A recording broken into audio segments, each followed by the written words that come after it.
એક 500 વર્ષના સીતાજી થયા ત્યારે લંબાટી બેન મળવા ગયા.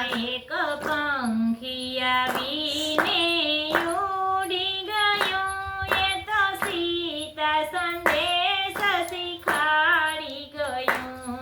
એક પંખી આવીને ઉડી ગયું, એ તો સીતા સંદેશ શીખાડી ગયું. જ્યારે 10 વર્ષના સીતાજી થયા ત્યારે રામચંદ્ર સાથે સંબંધ થયા. જ્યારે 10 વર્ષના સીતાજી થયા ત્યારે રામચંદ્ર સાથે સંબંધ થયા. એક પંખી આવીને ઉડી ગયું, એ તો સીતા સંદેશ શીખાડી ગયું. એક પંખી આવીને ઉડી ગયું, એ તો સીતા સંદેશ શીખવાડી ગયું. જ્યારે 15 વર્ષના સીતાજી થયા ત્યારે રામચંદ્ર સાથે પરણી ગયા. જ્યારે 15 વર્ષના સીતાજી થયા ત્યારે રામચંદ્ર સાથે પરણી ગયા.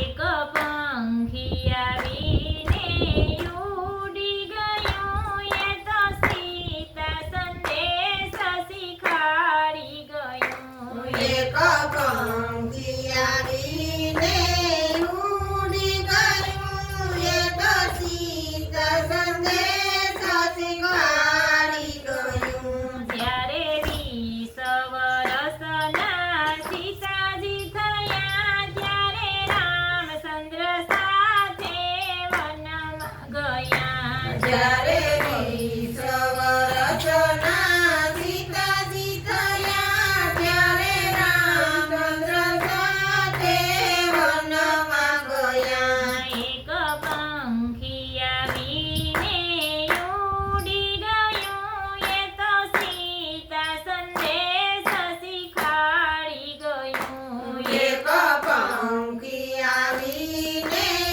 ઉડી ગયું, એ તો સીતા સંદેશ શીખવાડી ગયું. ત્યારે 25 વર્ષના સીતાજી થયા ત્યારે રાવણે જાનકીના હરણ કર્યા. જ્યારે 25 વર્ષના સીતાજી થયા ત્યારે રાવણે જાનકીના હરણ કર્યા. એક પંખી આવીને ઉડી ગયું, એ તો સીતા સંદેશ શીખાડી ગયું. એક પંખી આવીને ઉડી ગયું, એ તો સીતા સંદેશ શીખવાડી ગયું.